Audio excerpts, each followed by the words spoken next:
Judas hangs himself. Exactly. Early in the morning, all the chief priests and the elders of the people came to the decision to put Jesus to death. They bound him, led him away, and handed him over to Pilate, the governor. When Judas, who had betrayed him, saw that Jesus was condemned, he was seized with remorse and returned the 30 silver coins to the chief priests and the elders.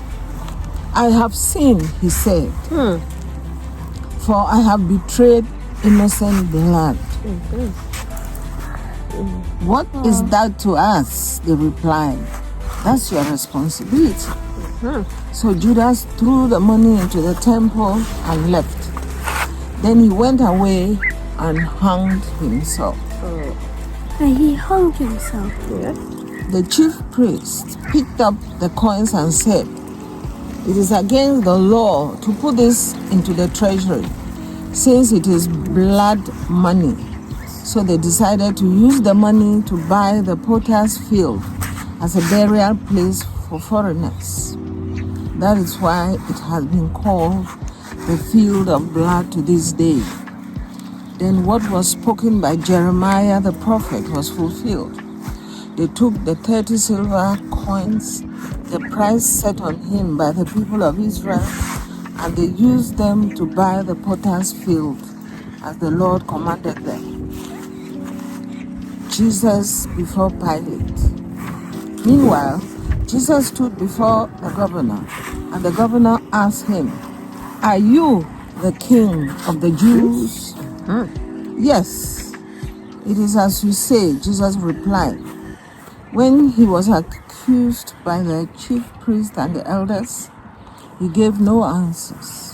Then Pilate asked him, "Don't you hear the testimony they are bringing against you?" But Jesus made no reply, not even to a single charge, to the great amazement of the governor. Now, it was the governor's custom at the feast to release a prisoner chosen by the crowd. At that time, they had a notorious prisoner called Barabbas. So when the crowd had gathered, Pilate asked them, "Which one do you want me to release to you, Barabbas or Jesus, who is called Christ?" For he knew it was out of envy that they had handed Jesus over to him. While Pilate was sitting on the judge's seat, his wife sent him this message: "Don't have anything to do with that innocent man, for I have suffered a great deal today in a dream because of him." But the chief priests and the elders persuaded the crowd to ask for Barabbas and to have Jesus executed. "Which of the two do you want me to release to you?" asked the governor. "Barabbas," they answered. "What shall I do then with Jesus, who is called Christ?" Pilate asked. They answered, "Crucify him." "Why? What crime has he committed?" asked Pilate. But they shouted all the louder, "Crucify him." When Pilate saw that he was getting nowhere, but that instead an uproar was starting, he took water and washed his hands in front of the crowd. "I am innocent of this man's blood," he said. "It is your responsibility." All the people answered, "Let his blood be on us and on our children." Then he released Barabbas to them, but he had Jesus flogged and handed him over to be crucified. The soldiers mocked Jesus.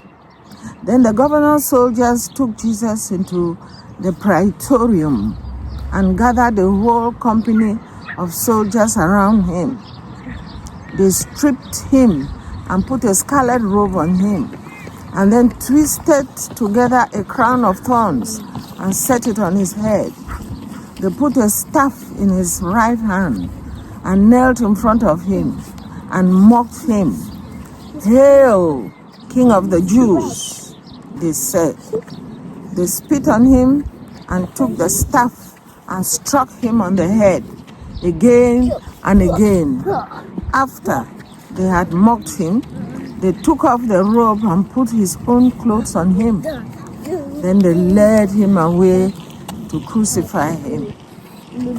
The crucifixion. As they were going out, they met a man from Cyrene named Simon, and they forced him to carry the cross. They came to a place called Golgotha, which means the place of the skull. There, they offered Jesus wine to drink, mixed with gall.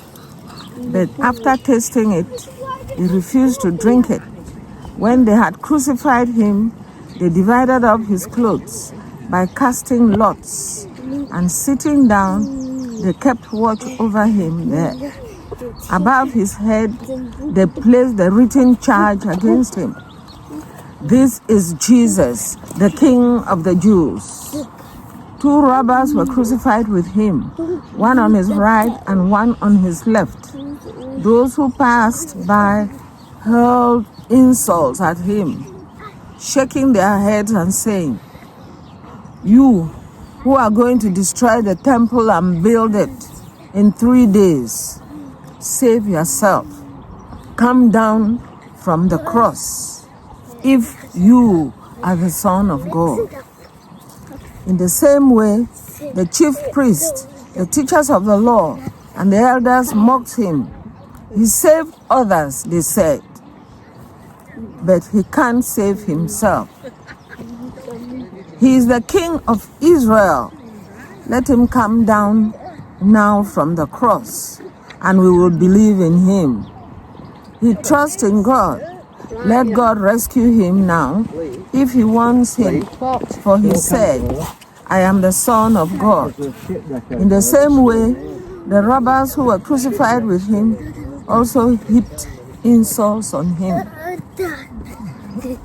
From the 6th hour until the 9th hour, darkness came over all the land. About the 9th hour, Jesus cried out in a loud voice, "Eloi, Eloi, lama sabachthani," which means, my God, why have you forsaken me?" When some of those standing there heard this, they said, "He is calling Elijah." Immediately, one of them ran and got a sponge. He filled it with wine, vinegar, put it on a stick, and offered it to Jesus to drink. The rest said, "Now leave him alone. Let's see if Elijah comes to save him." And when Jesus had cried out again in a loud voice, he gave up his spirit. At that moment, the curtain of the temple was torn in two, from top to bottom. The earth shook and the rocks split. The tombs broke open, and the bodies of many holy people who had died were raised to life. They came out of the tombs, and after Jesus' resurrection, they went into the holy city and appeared to many people. When the centurion and those with him who were guarding Jesus saw the earthquake and all that had happened, they were terrified and exclaimed, "Surely he was the Son of God." Many women were there, watching from a distance. They had followed Jesus from Galilee to care for his needs. Among them were Mary Magdalene, Mary the mother of James and John, and the mother of Zebedee's sons. The burial. As evening approached, there came a rich man from Arimathea named Joseph, who had himself become a disciple of Jesus, going to Pilate, he asked for Jesus' body, and Pilate ordered that it be given to him. Joseph took the body, wrapped it in a clean linen cloth, and placed it in his own new tomb that he had cut out of the rock. He rolled a big stone in front of the entrance to the tomb and went away. But you didn't hear anything, did you? What did you hear? So I heard that Judas hanged himself. Judas hanged himself, yeah? Which is like quite sad. Quite sad, yes, because he could have asked for forgiveness and Jesus would have forgiven him, you know, and he would also become a great disciple and continue to do great things for the Lord, you know. So we ourselves, even if we find ourselves in difficult situations where we think that we have hurt Jesus, we can always ask for forgiveness and then come back to the sheepfold. Like Peter. Like Peter. You see, Peter, after he denied Christ, he still came back, you know, and he did great things for the church. For me, I really love this part of the Passion of Christ, where he said that the people who had died resurrected from the dead. Imagine all your relatives that have died, and you're in the house eating your banku kenke with fish. All of a sudden, you hear a big bam, boom, boom, boom, boom, boom. Then the graves open, and your relatives come out dressed in white, well and clean, beautiful. Imagine that. That would be awesome. And they are going to heaven. That would be really awesome. I don't think much people would believe that. They would just scream instead of actually believing. You're going to see it. So there's nothing about not believing. It's like you seeing me and say I'm not here. How can you say that? Or you're seeing grandma. I'm sitting here. Grandma is sitting here. She's talking. Grandma is. So imagine if grandma had died and then there's a big bam. All of a sudden, grandma is sitting here with us and saying, "Oh, hi, Catherine.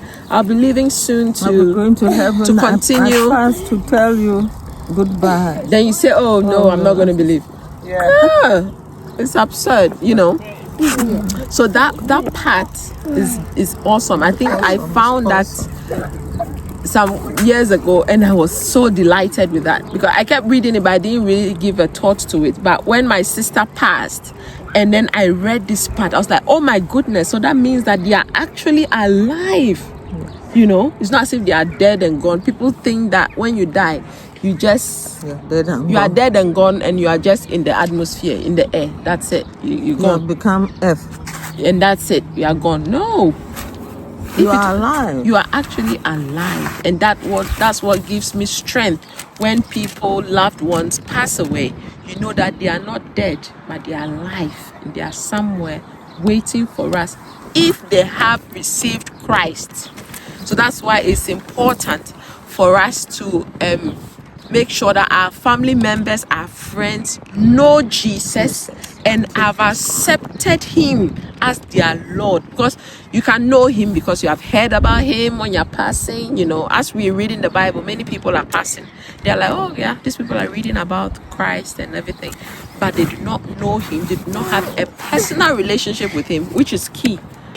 Yeah, which is key. Grandma, do you have anything to say about this? Just to add to the same thing that you said.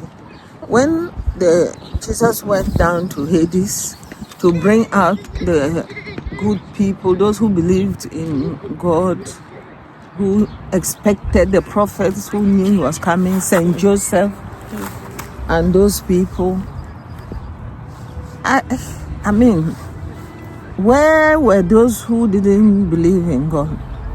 Because they say he went there and brought those who were waiting for him to come. The other people, where were they? They didn't come up because those ones who came were now going to heaven because the link between earth and heaven has been reconnected. Jesus has died. He has paid the price. So we have been forgiven. And so we are now linked up to God. He's coming. So